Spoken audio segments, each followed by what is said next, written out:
to the Lord. I want to talk for just a few moments tonight. There's a miracle coming out of the back room.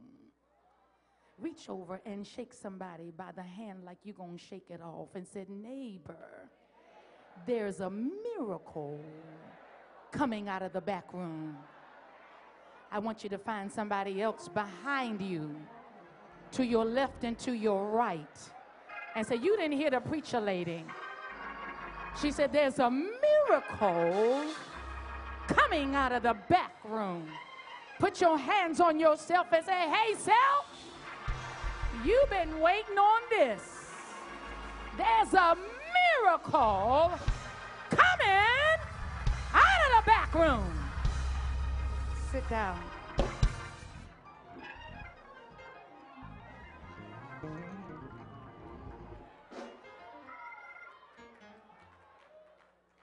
Yes, a takoko shamansi.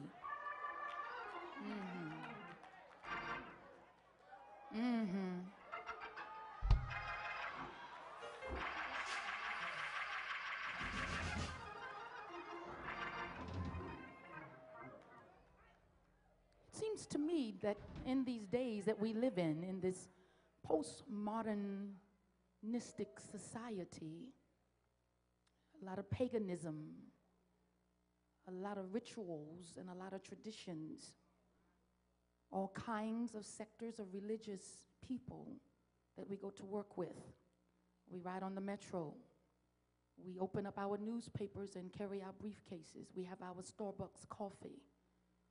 There are a lot of religious people, different sectors, all across the world. Even as today, we celebrate the announcement of our new Papa in the city of Rome, the great Vatican, that ancient city. And I am totally persuaded, and I am spiritually convinced that there is great significance in these turn of events, Bishop. I've been asking and praying God. I've been fasting and praying. We came into the year with 40 days of prayer and fasting, and I'm back into fasting and praying because I don't want to be a common preacher. I've made up my mind. I don't want to be a common preacher. I want my ear to the mouth of God that I may understand the times, so that the ministry, the gospel ministry, the ministry of Jesus, not Wanda, is profound and prolific, and it is understood that his name is above every name. So back to where I was going, all of these sectors of religion and streams of beliefs, unfortunately, there are people who don't believe in miracles. There are even some denominations that says miracles were for the days of old.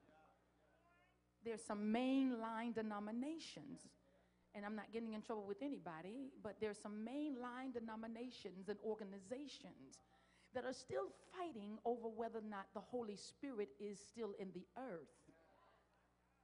There are still some mainline denominations that don't believe in speaking in tongues. There are some mainline denominations, and I come out of denominationalism, so I'm not fighting it, so please don't get it twisted. My point is this: some people have to see something before they actually believe it. Well, then, ultimately, you didn't really need to believe it now that you see it. It is the unseen or the invisible or the impossible things that our lives are affected by that necessitates the hand of God to do something supernatural that natural laws cannot ascertain. I feel like preaching a little bit tonight. It seems to me that this postmodernistic society that we live in is an anything kind of goes situation. You can live any kind of way, and you can be any kind of thing you want to be, and it is accepted.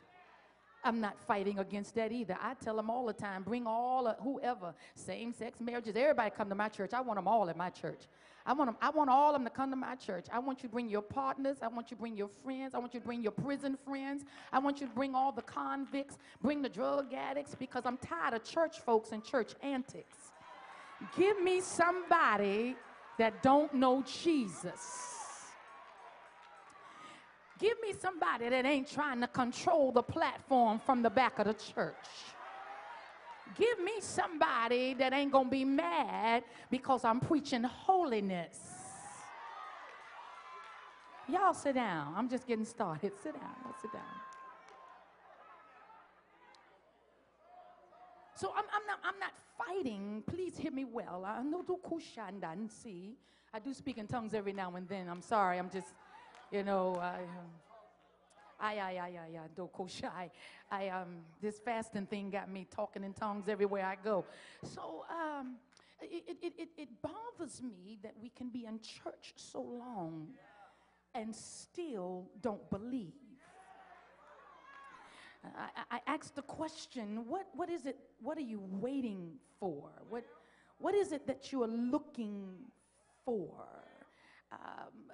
We have preached a lot of people into their graves before their time because they tried to get the gospel message to you the best that they could, and you still didn't believe. All I have is this. This is all I have. And I have made up my mind. I'm not going to let no church Negro put me in my grave before my time. I'm just going to tell you what this says, and you deal with it. It seems to me that much prayer and prevailing prayers were taking place during the days of the apostles. Whenever and wherever there is prevailing prayer, there is something that is going to happen, because the prayers of the righteous avails. Y'all know the Bible. Anytime you have somebody consistently praying and constantly calling on the name of Jesus, something has got to happen. Something has got to happen. And in the days of the apostles, they prayed specifically. They prayed emphatically. They prayed fervently. In other words, their prayers were full of faith and power. Their prayers were strong and substantive. They weren't praying, no, now I lay me down to sleep prayers. Most of us would not be able to last during the days of the apostles, because what they came up against, they had to trust God. They had to believe that Jesus was the Son of God. They saw what Jesus went through, and they had to believe that he was and is to come. Elder Joseph Brown, I am convinced that we are living in the days of miracles, signs, and wonders. I believe with all of my heart that this is going to be a phenomenal year. All I need is about 200 people up in here.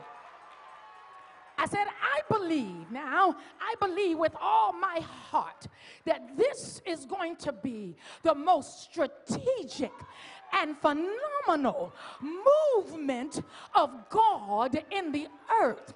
And it has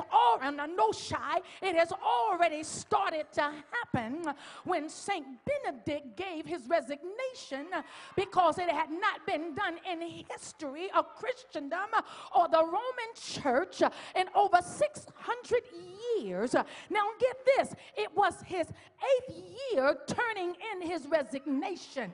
Y'all, I can't mess with it. Let me keep moving. Let me keep, that's something else. I'm working with that. That's something else. But miracles this year is going to be a phenomenal phenomenal year because of what we have been waiting on and what we have been expecting from God.